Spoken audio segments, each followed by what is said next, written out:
Welcome back. Now, the value of capital importation into Nigeria fell by 30.78% from $9.68 billion in 2020 to $6.7 billion in 2021. That's according to data from the National Bureau of Statistics.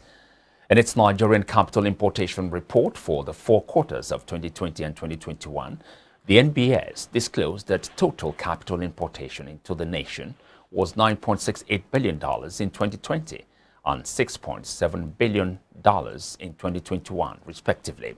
For the first and second quarter of 2021, the NBS said, quote, the total value of capital importation into Nigeria declined to $875.62 million in the second quarter of 2021 from $1.91 billion in first quarter of 2021, end of quote.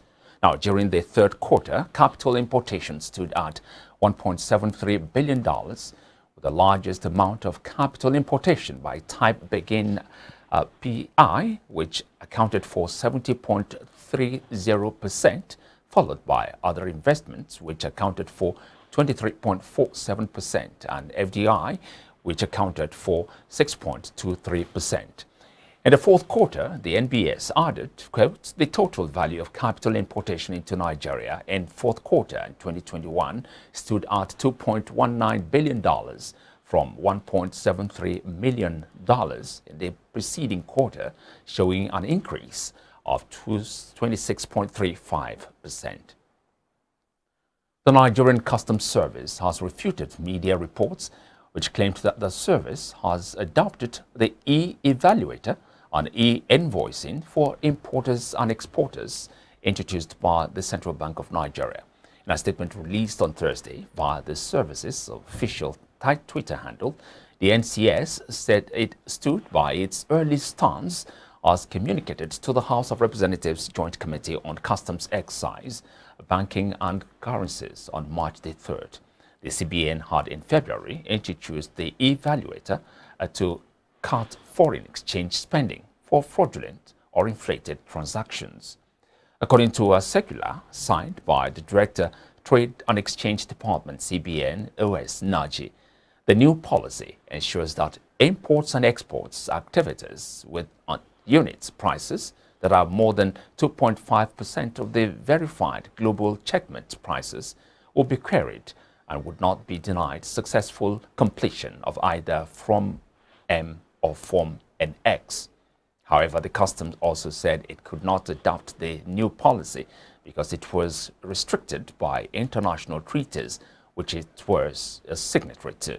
The customs said, quote, the practice world over is to domicile adjudication on customs values for import and export within the customs administration of every country, end of quote. The federal government plans to deploy measures to reduce wheat importation into the country. This is coming on the heels of the possible shortage of wheat supply in the country as a result of the current Russia-Ukraine conflict. Government said it anticipated that shortfall of wheat supply in the country can be bridged by research conducted by the Federal Institute for Industrial Research, Oshodi. Minister of Science, Technology and Innovation, Ogbonnaya Onu, who made the recommendation, said Nigeria can make a substantial amount of savings through the reduction of imports. Onu, who called on FIRO to make the locally developed technology available to bakers in the best interests of the nation, said every nation uses its own locally available raw materials to make products that are of great importance to the sustainability of its economy. Central Bank of Nigeria Governor Godwin Emefiele yesterday lamented that Nigeria's huge external debt servicing practice has contributed to the depletion of the nation's external reserves. Emefiele spoke at the opening of the 32nd Seminar for Finance Reporters in Akure, Ondo State. He said the Apex Bank's methods, including the management of financial system liquidity, foreign exchange market, and development financing initiatives, have been able to optimally balance the delicate objectives of price stability and real output growth.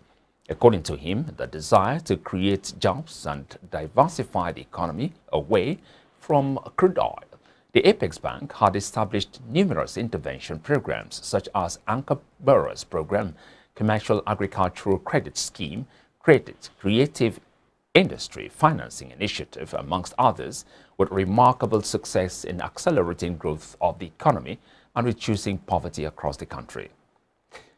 Nigeria's foreign reserves continued its downward slope, a trend formed towards the end of last year after it failed to sustain a momentary recovery witnessed in October. The gross figure, which has remained a consistent gradual depletion in the past 5 months, dropped to $39.54 billion on Tuesday.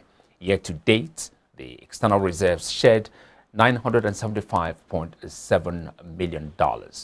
Last year closed with an estimated reserve gross value of $40.52 billion. The reserves suffered a wobbling performance last year, tumbling below $34 billion at some point. A breather, however, came with $3.35 billion International Monetary Fund's special drawing rights and Eurobond issuance. Windfalls from the two sources provided the needed buffer and pushed up the reserves above the magical 40 billion naira markets. Now, the Nigerian Communications Commission has pegged the licensing fees for mobile virtual network operators between 30 million naira and 250 million naira, depending on the type of tier. According to the NCC, Tier 1 operator pays 30 million naira. Tier 2 operator pays 65 million naira. Tier 3 operator 100 million naira. Tier 4 150 million naira. And Tier 5 250 million naira. The license framework for the establishment of mobile virtual network operators in Nigeria, released by the Commission on Tuesday. The tenure for the license is pegged at 10 years, with an option to renew the license for the same term. One of the major objectives of MVNO is to give the providers of virtual mobile communication services an opportunity to participate in the telecommunications provision market of Nigeria, with an emphasis on improving the telecommunications output of the country. Now, the Minister of Mines and Steel Development, Olamilekan Adewite, has said that the federal government, through the ministry, has released the sum of 142.6 million naira for the purpose of research development in the mineral and metal sector. Adewite said this in Abuja Tuesday on the occasion of the stakeholders' validation exercise for the research, development and collaboration with some Nigeria tertiary institutions. Adewite named the institutions as University of Ibadan, University of Port Harcourt, University of Lagos, University of Jos, Ebonyi State University, Nasarawa State University, Federal University of Technology, the Kaduna Polytechnic, Ibrahim Badamasi Babangida University, among others. He added that these tertiary institutions, after due diligence, were carefully selected by the independent faculty of 5 erudite professors of proven integrity who have contributed to the growth of the sector. The research covers areas of mining engineering, metallurgy and mineral processing, geological mapping, industrial and minerals utilization, export and energy minerals. Now, still to come, Russia's stock market reopens after a month-long closure. Details and more news after this commercial break. Stay with us.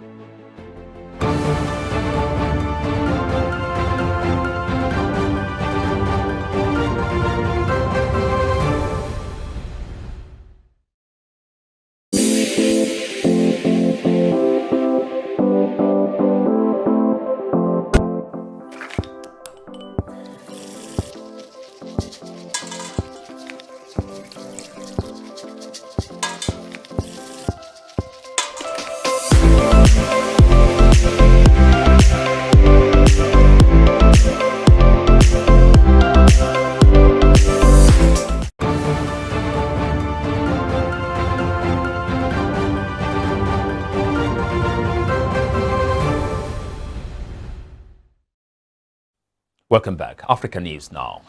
The Ghana Private Road Transport Union says the government's 15 pesewa reduction in fuel prices will not have any significant impact on their businesses. The union said given the rate at which fuel prices had shot up over the period, it had projected a reduction of not less than 2 Ghana cedis per litre to lessen the burden on consumers. Government on Thursday announced a reduction of the margins of fuel by 15 pesos per litre for the next 3 months, effective April 1, 2022. Reacting to the development in an interview with the Ghana news agency, Abbas Imoro, head of communications at the union, described the reduction rate as disappointing. Imoro said the union maintained its proposal to adjust transport fares upwards again by 15% to correspond with the recent increment in ex-pump prices of petrol and diesel. Foreign news now. The United States will work to supply 15 billion cubic meters of liquefied natural gas to European Union markets this year as Europe seeks to wean itself off Russian gas supplies, the transatlantic partners said on Friday. U.S. President Joe Biden and European Commission President Ursula von der Leyen announced the formation of a task force on Friday to reduce Europe's reliance on Russian fossil fuels following Russia's invasion of Ukraine. The Commission will also work with EU countries to ensure they are able to receive about 50 BCM of additional LNG until at least 2030. The fact sheet provided by the White House said it was unclear whether it referred to amounts additional to last year's 22 billion cubic meters of U.S. exports to the European Union. Now, Russia's stock market opened for the first time in a month on Thursday as investors took part in a highly restricted trading session. The benchmark Moscow Exchange Index gained as much as 10% in early trade and ended the day 4.4% higher. Russia's central bank has banned short sales and foreign investors are not allowed to dump shares, prohibitions that could help support stocks. Investors were able to trade 33 stocks during the limited session from 9:15 a.m. to 2:00 p.m. in Moscow. Blue chip stocks, Gazprom, Lukoil, VTB Bank, Shebank, Refusal, and Rosneft were among the equities that traded. Russian stocks last traded on February 25 after President Vladimir Putin's invasion of Ukraine caused shares to plummet. The Moscow Exchange Index had lost roughly 35% of its value this year. We'll now go on a short break and return shortly with Perpetua giving us more of the news. Stay with us.